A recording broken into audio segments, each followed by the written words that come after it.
온라인과 유튜브 등을 이제 보고 막연히 언제부턴가 쇼핑몰을 이제 꿈꿔왔었죠. 멋진 쇼핑몰을 꿈꿔왔고 그렇게 이제 나만의 가게를 갖는다는 생각에 긴 시간 동안 동경해왔던 부업이었습니다. 그래서 오랫동안 꿈꾸며 하지 못했던 실천을 한번 해보려고 시도를 했었죠.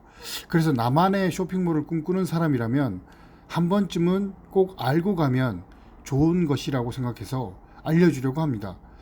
시행착오를 하기 전에 몇 분을 투자를 해서 많은 리스크를 줄일 수 있다면 그것이 창업하는 사람의 올바른 방향성이 아닐까 이렇게 생각합니다. 우선 이미 시행하고 있는 여러 가지 쇼핑몰 사이트도 온라인 견학을 하고 쇼핑몰을 창업하는데 알아야 할 것들 하면서 어려운 위험 요소 또 뭐 극복해야 하는 것들에 대해서 알아보기 시작했습니다.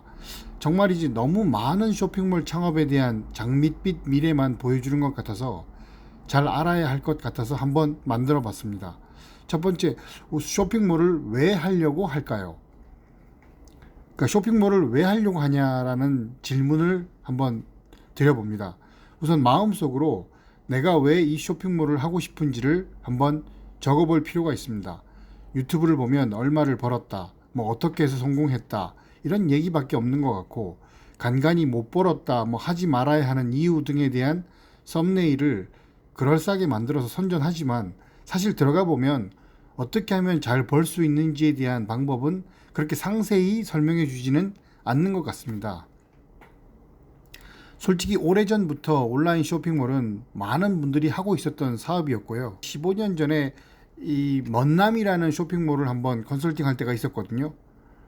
그러니까 제가 그 15년 전에 그 먼남이라는 쇼핑몰을 할 때도 쇼핑몰 사업은 그만큼 쉽게 접근할 수 있는 사업이었고요. 다만 온라인 쪽의 비대면 사업이 점점 커지면서 그리고 유튜버들의 입소문을 통해서 무척이나 많이 소개가 되면서 부업의 핫한 아이템으로 자리 잡게 되었던 거죠.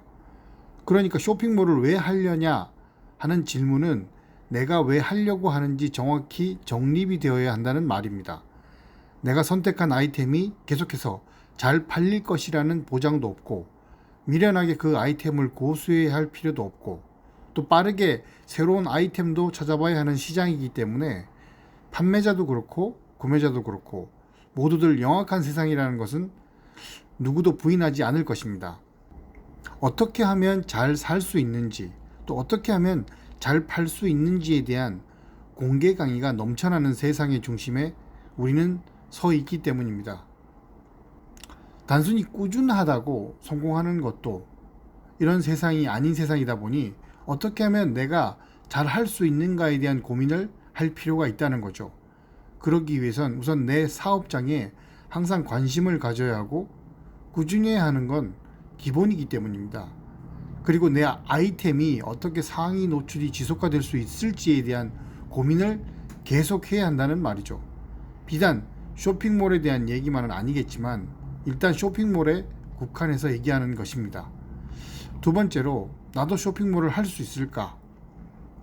왜 쇼핑몰을 부업으로 제격이라고 하는지 한번 생각해 봤습니까?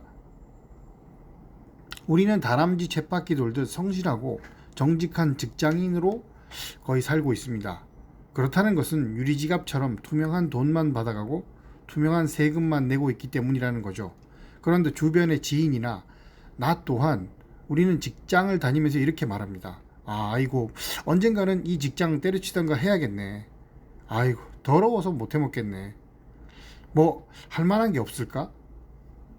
혹은 좀 쉽게 하면서 뭔가 돈을 많이 벌 수 있는 게 없을까? 사실 쉽게 하면서 돈을 많이 벌 수 있는 게 어디 있겠습니까? 하지만 우리는 일탈을 꿈꾸고 있고요. 그렇기에 창업을 꿈꾸고 온라인 쇼핑몰에 눈이 가게 되어 있는 것입니다. 이것은 아주 자연스러운 현상인 거죠. 그래서 고정적인 수입이 나오는 직장과 부업으로 시간적으로 활용 가치가 높은 온라인 쇼핑몰의 창업을 시도하려고 한다는 것이죠. 온라인 쇼핑몰은 오프라인 창업과 달리 무시무시한 금액에서 조금 해방을 할 수 있죠. 가장 무서운 것은 공과금과 임대료인데요. 아무래도 고정 지출비가 없으니까 매력적인 사업이라고 할 수 있겠습니다. 세 번째로, 나에게 맞는 쇼핑몰을 선택하자.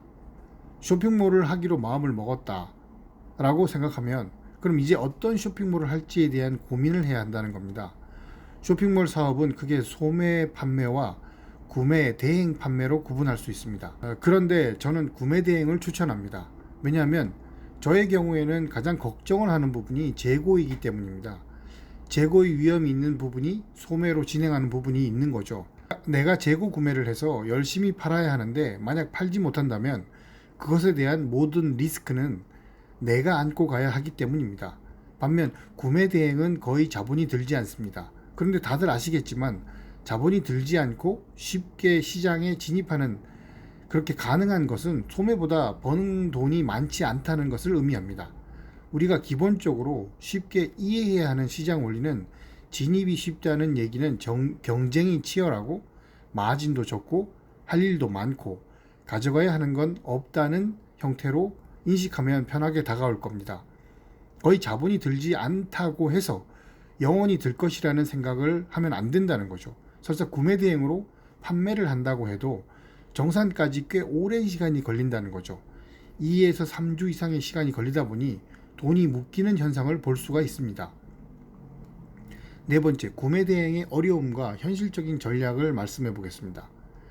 첫 번째, 해외 직구가 점점 늘어난다는 겁니다.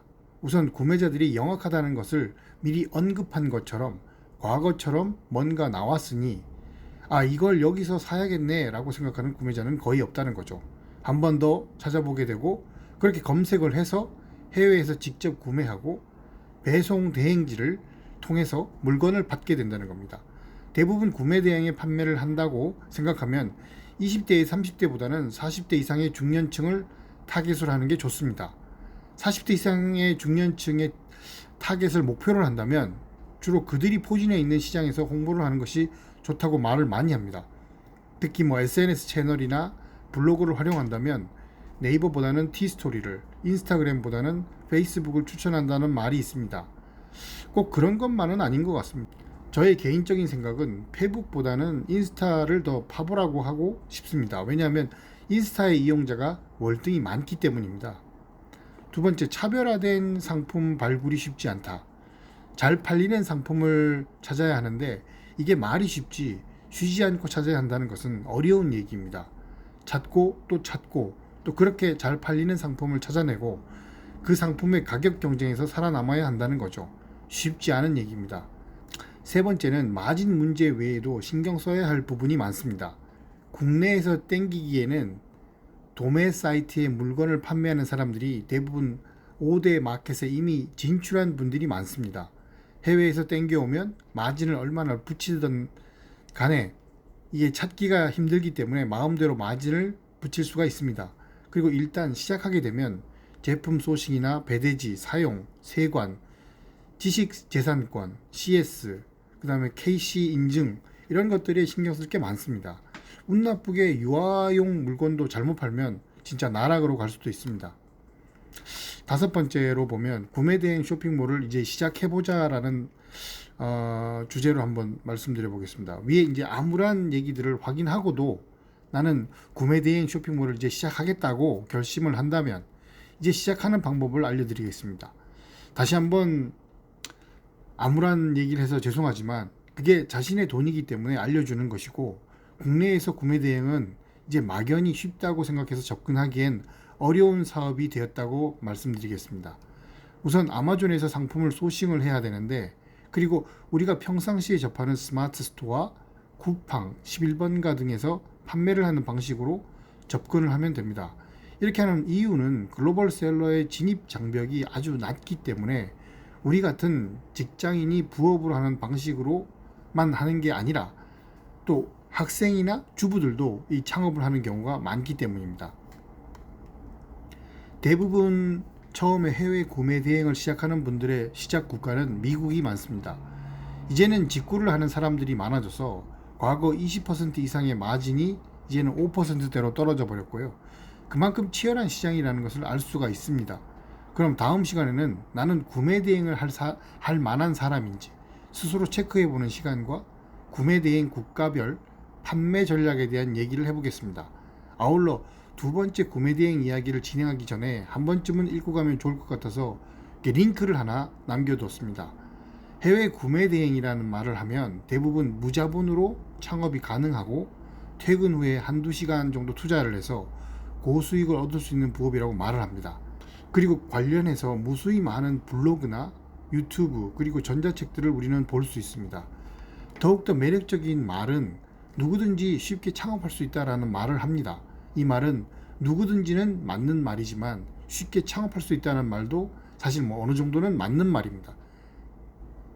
다른 창업에 비하면 쉽게 시장에 뛰어들 수 있다는 말이죠.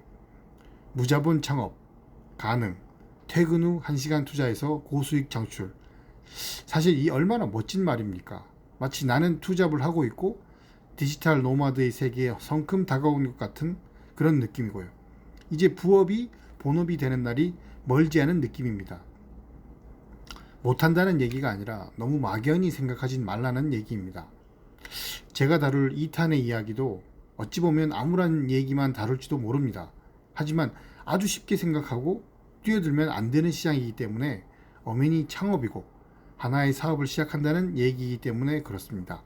그렇게 정말 뛰어들기 전에 잘 체크하고 나와 잘 맞는가를 고민하고 그렇게 시작을 해도 늦지 않기 때문입니다. 잘못하면 마치 공무원 시험을 열심히 준비하고 합격하지 못하면 인생에 아무런 도움이 되지 않는 것처럼 나의 소중한 시간과 돈을 낭비하는 꼴이 되기 때문입니다. 그럼 2탄에서 또 보도록 하겠습니다.